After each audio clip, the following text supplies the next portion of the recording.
Good Monday evening and welcome to the NCWLIFE Evening News. I'm Grant Olson. Before we get to tonight's top stories, let's take a look outside our weather window on this Monday, and a little bit hazy. In fact, it was a lot hazier this morning into early afternoon, but looking down now from our Kashmir camera, not quite so bad today because of that fire up in the Lake Wenatchee area. It got hot once again today. In fact, today warmer than our weekend. And talk about hot, how about this? 96 the high on Tuesday, and then we are going to have 5 straight days of high temperatures over 100 degrees, and it looks like Thursday and Sunday will be our hottest days, checking in those 2 days at 103. And we'll talk more weather coming up a little bit later on. And now a few of the news stories we're following for you tonight. A head-on collision just outside of Pateros claimed the life of a 39-year-old Pateros man last night. A 35-year-old Moses Lake woman was killed early Saturday morning when the car she was driving on Highway 17, about 15 miles southeast of Mansfield, rolled multiple times down an embankment. A 40-year-old Leavenworth man was killed last night on Highway 2, 3 miles south of Coles Corner.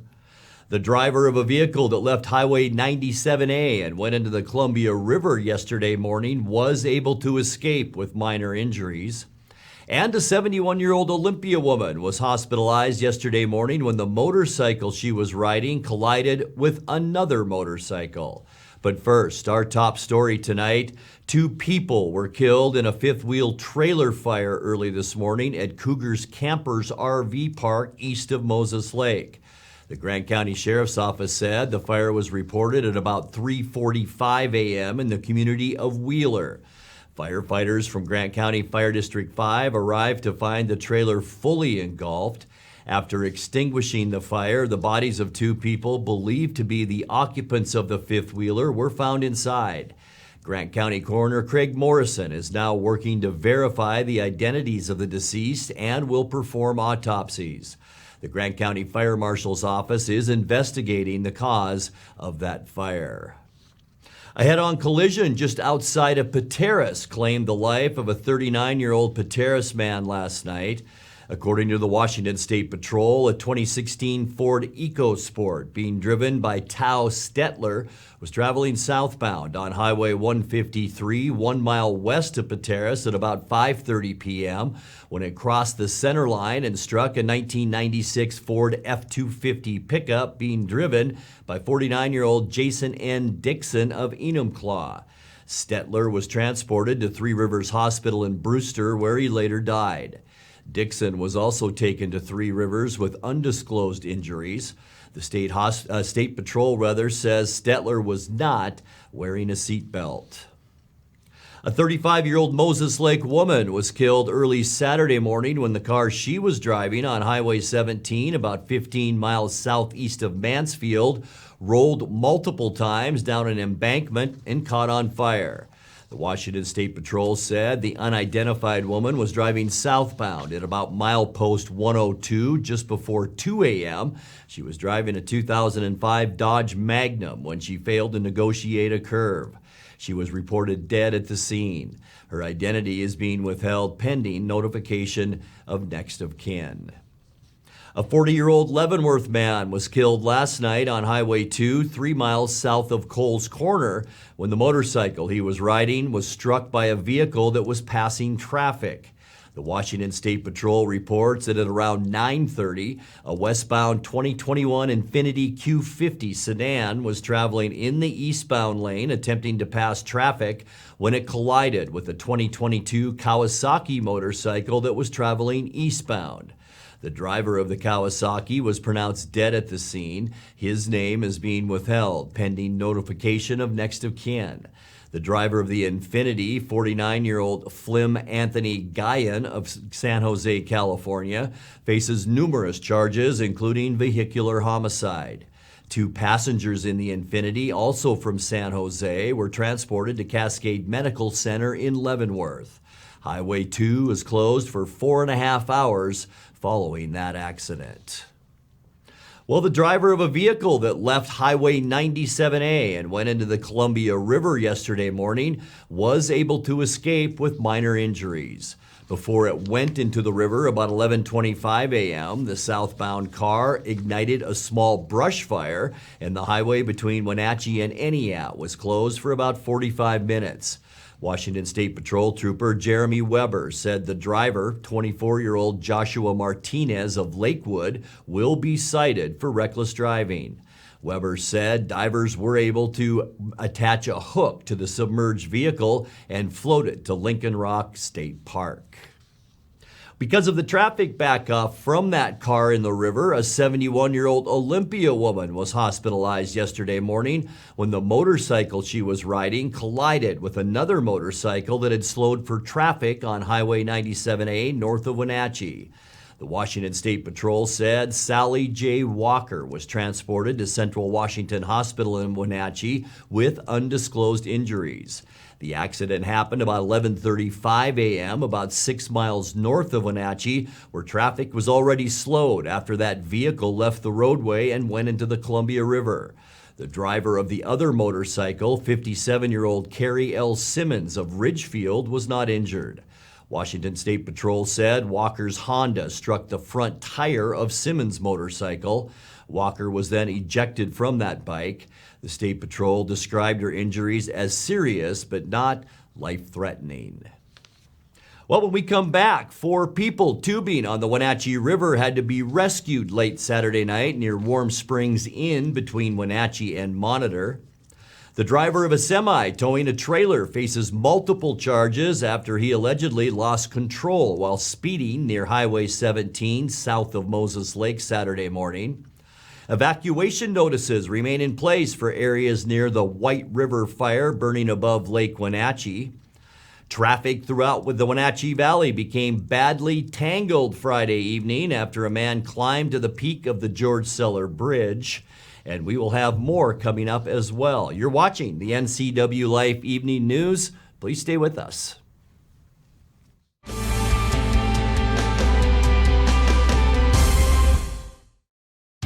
At Click It RV, we're overstocked on inventory and need to make room for brand new models on our lot. Between our 4 locations in Spokane, Tri-Cities, Moses Lake, and Milton Freewater, we have hundreds of travel trailers, fifth wheels, and RVs that have to go.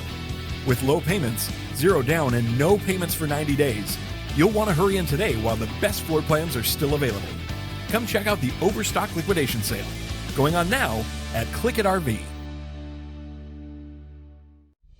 Introducing Alpine Airman. Because every home needs a superhero to eliminate poor indoor air quality, send inefficient operating equipment packing, and cut high energy bills down to size. For heating or cooling and equipment replacement, turn to the experts and the superheroes at Carrier and Alpine Air. We offer the best deals on high efficiency Carrier products, along with friendly, knowledgeable service and incredible savings to fit your budget. I'm John Volan, and I'm running for judge here in Chelan County. For more than 20 years, I've upheld the rights of the local community as an attorney, trial lawyer, and part-time judge. This fall, I'm running for district court judge. I'm highly endorsed by the legal and local communities for my thorough, fair-minded, and just approach. I'm the only candidate with civil, criminal experience, but experience as a judge as well.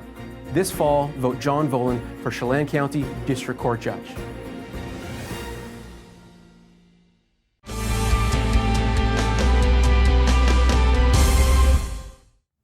Welcome back. In another news, 4 people tubing on the Wenatchee River had to be rescued late Saturday night near Warm Springs Inn between Wenatchee and Monitor. Chelan County Fire District 1 and Douglas County Fire District 2 responded to a report just before 10:30 p.m. that 4 adults without life jackets were stranded on the river. Fire official Kay McKellar said swiftwater rescue swimmers arrived to find 2 people in the river holding on to rocks and 2 others on the opposite shoreline about 300 yards downriver. Rescuers used a paddleboard to remove the 2 from the river, while fire crews assisted the other 2 up the shoreline. McKellar said the 4 told their rescuers they were from out of the area and unfamiliar with the river when they began afloat about 8 p.m. They said some of their tubes were torn on the rocks and the others lost in that current. The driver of a semi-truck faces multiple charges after he allegedly lost control while speeding near Highway 17, 5 miles south of Moses Lake early Saturday morning.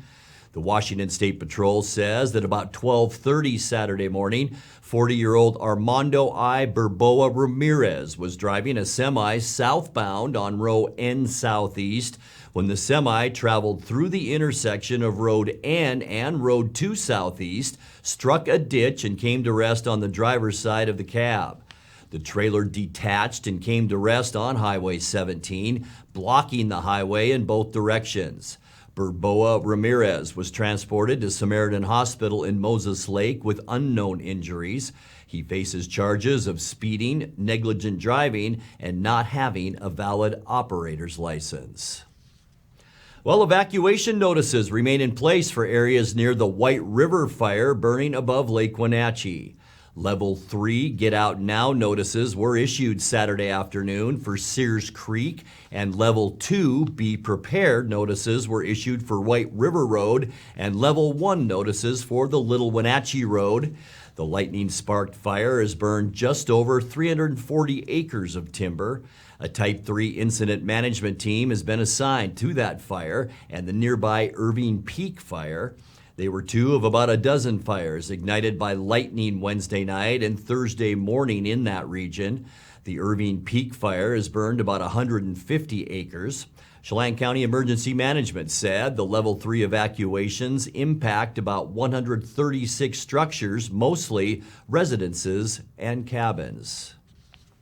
Traffic throughout the Wenatchee Valley became badly tangled Friday evening after a man climbed to the peak of the George Seller Bridge.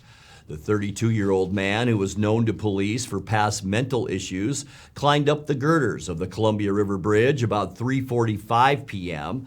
He managed to reach the peak of the structure, where he then stood for the better part of an hour while police and intervention specialists urged him to come down.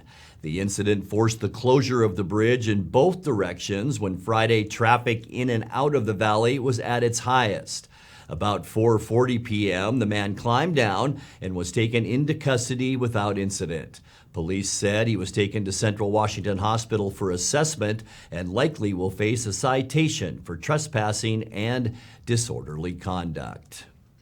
You're watching the NCWLIFE Evening News. Coming up next, tonight's features story and your complete local weather forecast. That and much more still to come on the NCWLIFE Evening News. Please stay with us.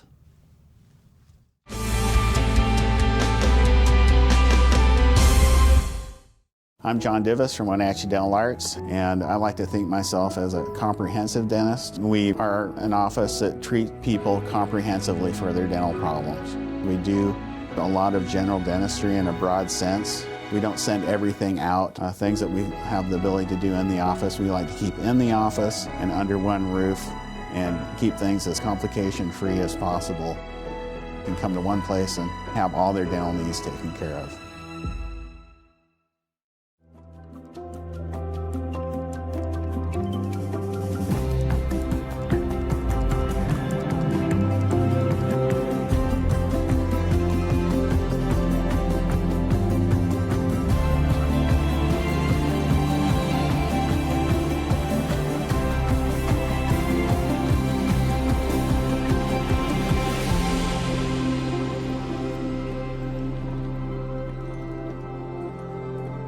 We got things coming our way that we've never faced before. Under the current conditions, the storm's going to continue to get stronger and stronger.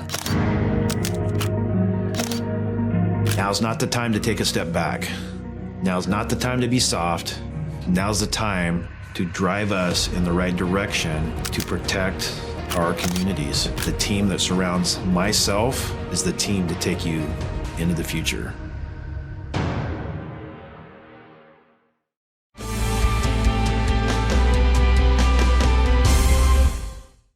Welcome back to the NCWLIFE Evening News. North Central Washington's two congressional representatives often come down on opposite sides of major votes. Friday was no exception as the House passed the Inflation Reduction Act 220 to 207. The new law includes $433 billion in investments in healthcare and green energy and allows Medicare to negotiate prices for seniors' prescriptions, including insulin.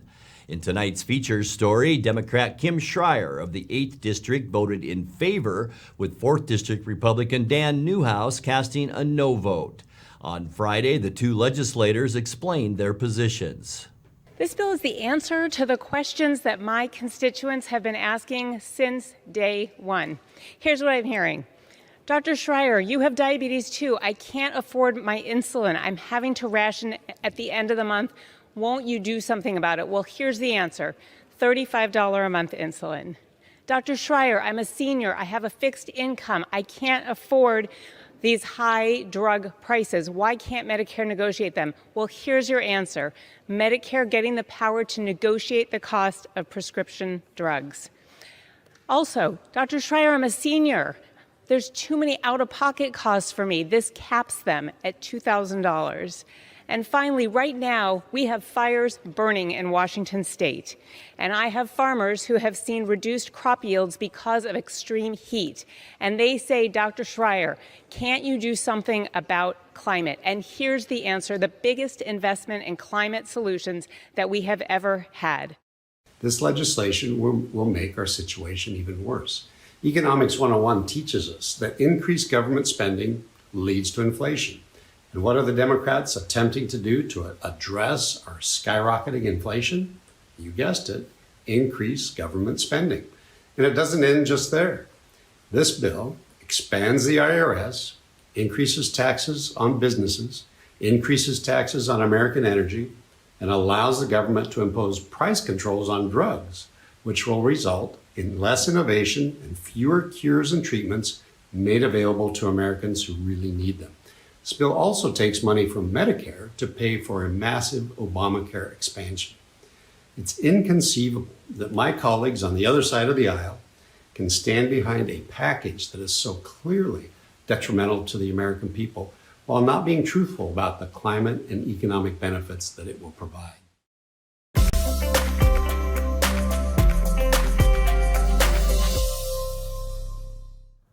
Time now for a check of your north central Washington weather forecast. Hope your weekend was a great one. Great to be back, by the way. 93, our unofficial high temperature at Pangbourne today. That's up above 87, which is now our normal high. 101, our record, and that was set last year in 2021. Do you remember it?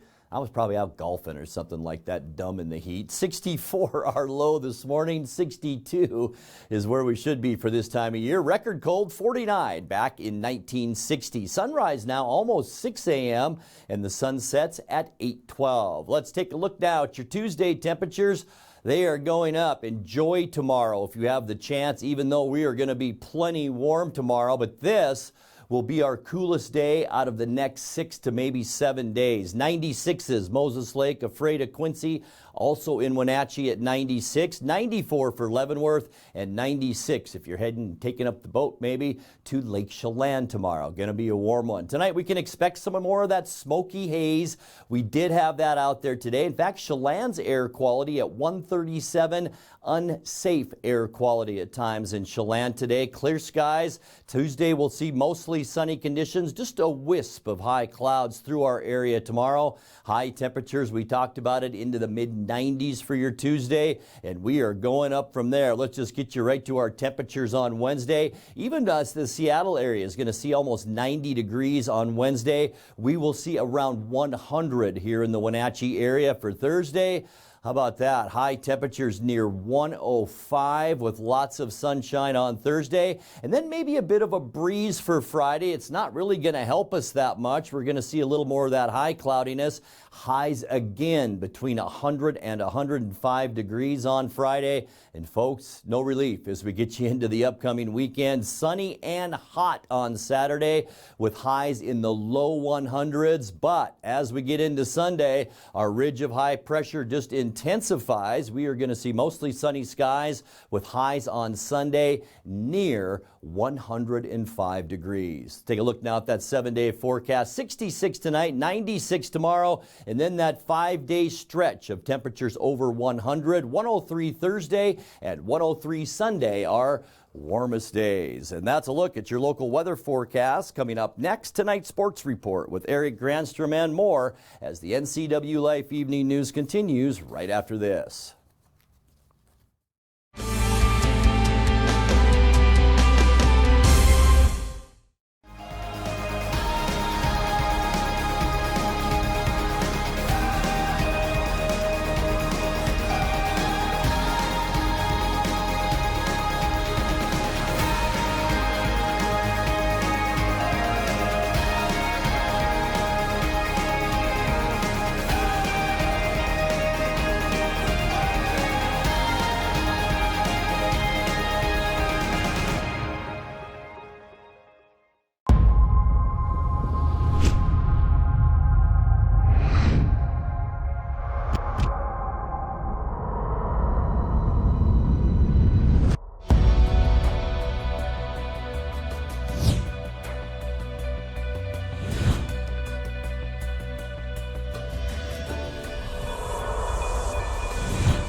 It has really been a great partnership between Succession and NCWLIFE. It's not always easy to sit in front of a camera or a microphone, but you guys have made it a really nice process. It's a little scary at first, right? You're just throwing money out there hoping it comes back. And to see those results come back through and see people walk through the door and say, hey, saw your TV advertisement. Those are the kinds of things that you see the return on. And when you look at the cost spent, you know you're making a return on it. NCWLIFE really does a great job of exposing our brand and Succession wines to North Central Washington. There's a huge market here and market potential that NCWLIFE is able to help us capture, spread who we are, and tell the world about what Succession does, and they are a great avenue for that.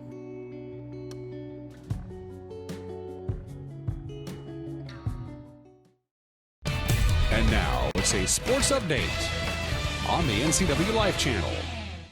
And a happy Monday. The Mariners dropped 2 of 3 over the weekend in Texas, including a 5-3 loss yesterday. Seattle had plenty of chances in the series finale, but just couldn't take advantage. Meanwhile, the Rangers cashed in on walks, wild pitches, and timely hitting to come from behind to post the win. Haggerty through the hole. Base hit. JP coming around. The throw. Offline, 1-0 Mariners. Sam Haggerty ringing the bell again, getting the Mariners going this Sunday afternoon. Of being a little bit more aggressive. This one lined into left. That's a base hit for Thompson. Low scores. Here comes Valoria. The throw's cut off. Out of the reach of Seager. Got a tie ball game. Mitch Haniger. Here's the 0-2. In the dirt, and that one gets away. It'll get a run to the plate. Low around third. He'll take a look, but he holds. How about that? Bouncing ball. Seager got rid of it quickly, and it gets away. JP scores. Tie ball game. 2-1. And this ball lined to center field. That's a base hit. It gets Seager to the plate, and the Rangers are back in front. Ooh, this one in the air left field. Haggerty angling back, leaps, it's over his head! Bounces up over the wall. It's a Buck Rule double for Lowe. Clerks 2-2, and a swing and a miss, strike 3. Seattle continues the road trip into Anaheim against the Angels tonight. You can watch the action on Root Sports Northwest. Well, Houston wrapped up a weekend sweep of Oakland Sunday with a 6-3 win over the A's. Angels edged the Twins in Anaheim Sunday 4-2 as Luis Rengifo drove in a pair on a double and Shohei Ohtani scored a run and drove in another. Well, the good news for Seattle is that no one else in the American League wildcard chase did any better over the weekend. Front-leading Toronto still only holds a game lead over the M's after a 7-2 loss to Cleveland. Cleveland. Tampa Bay remains a half game back of Seattle after a 4-1 win over Baltimore. Orioles are a game and a half back. The White Sox beat Detroit 5-3 to remain tied with Minnesota, 2 games back in the final wild card playoff spot. Well, the Apple Sox season came to an end Saturday in the West Coast League North Division Championship game, falling to Bellingham by a final of 4-2. Wenatchee had an early lead and actually out-hit the Bells in the ballgame. We get more on the game for the voice of the Apple Sox, Joel Norman. Wenatchee out-hit Bellingham 10-4, but could not overcome stranding 10 men on the base paths. Wenatchee had 4 extra base hits, including a triple by Joichiro Oyama in the 3rd inning to get them on the board first. They would give up a pair of runs in the 6th inning, a couple of errors leading to those. Jack Moffett was brilliant otherwise, just the 2 unearned runs in 6 innings of work, a season best for the right-hander from Gonzaga. Wenatchee would get a tying run in the 7th inning. With the bases loaded and 1 out, Adam Fossil put down a suicide squeeze bunt and would reach on an infield single, but Wenatchee would not get any other runs after that and stranded the bases loaded in the 7th inning. A pair of walks in the 8th inning set up the Bells to take the lead, and that is what they would do. A 2-out RBI double by Toussaint Bythewood off of the glove of Apple Sox right fielder Stephen Meyer scored both runs and gave Bellingham the lead and eventual 4-2 victory. With your Apple Sox update, I'm Joel Norman. Bellingham will go on to face Corvallis for the West Coast League Championship after the Knights fought off Ridgefield 5-2 to win on Saturday. As mentioned, that sets up the West Coast League Championship winner-take-all single game tonight. Goss Stadium at Coleman Field in Corvallis between the Knights and the Bills at 6:30. Well, the Seahawks are 0-1 of the preseason after a 32-25 loss at Pittsburgh Saturday. Seattle had a chance for the win in the closing seconds, but the Steelers strip-sacked Drew Lock and recovered the fumble. Pittsburgh would seal the win with 3 seconds left in the game. Coach Pete Carroll says, obviously, Seahawks need to tackle better. I love the way we ran the football. I thought the quarterbacks were really efficient. Protection was pretty darn good. We missed one shot in the big play at the end to execute that better. But we tackled really poorly tonight. And it's the first game, and that's what it looked like, And so we know where we got to focus, because all of the things that happened basically happened because our tackling was poor. Otherwise, so we get off to a lousy start. But it's the old lesson again. It isn't how you start, it's how you finish. And our guys came roaring back. All the running backs ran well. The guys up front blocked really well, and we protected really well. And both the young tackles did a nice job and got some good stuff done. I can't wait to watch them on film, but just overall, the coaches were really pleased with what they accomplished today. Drew Lock says he feels pretty good about his performance despite giving up a fumble that led to the loss. Kind of like almost all football games, there's a lot of good and there's a little bad in there. Can correct the bad. I thought for our first preseason game with all of us coming together, playing someone else, thought we were flying around, playing fast, playing with a lot of energy. It was fun for, my first game on this team. Yes, we would like the score to be different. We'd like a couple things in that game to happen differently, but overall, a lot of good. We can fix the things we need to fix. Geno Smith says he's pretty happy with his performance despite the loss. Overall, I felt like, we moved the ball pretty well. I felt like we had some opportunities there to extend some drives. We didn't start out great on third downs, but, we started to pick it up. And so, I feel like we got a lot to learn from. It's our first preseason game, so, that's to be expected. But I felt pretty good out there.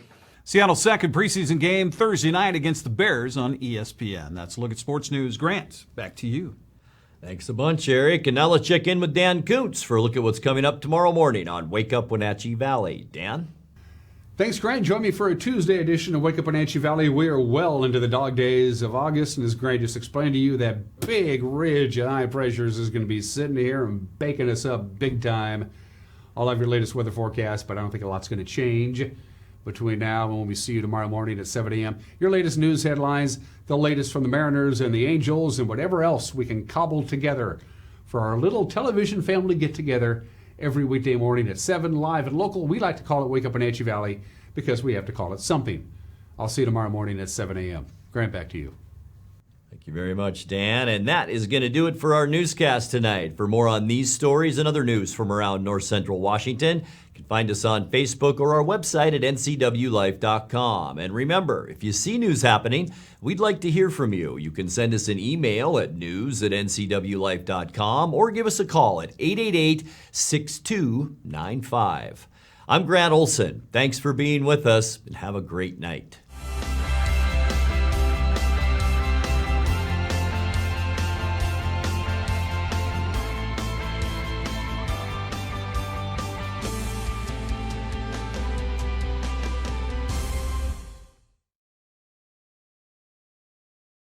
News, weather, and sports. It's all here weekdays at 5, 6, and 10 on your local news source, the NCW Life channel.